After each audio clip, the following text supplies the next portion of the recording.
Hi guys, today with this LG air conditioner remote control, I'm gonna show you what is the jet cool bottom is using for.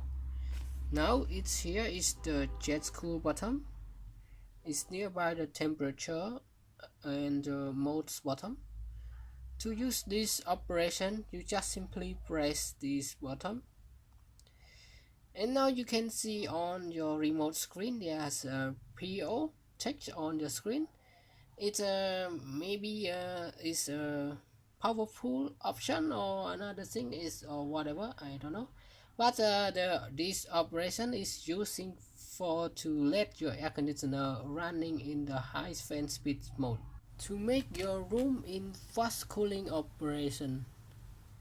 And then if you want to cancel the jet cooling mode, just simply press it again and the PO text is disappear and you return to the normal mode again.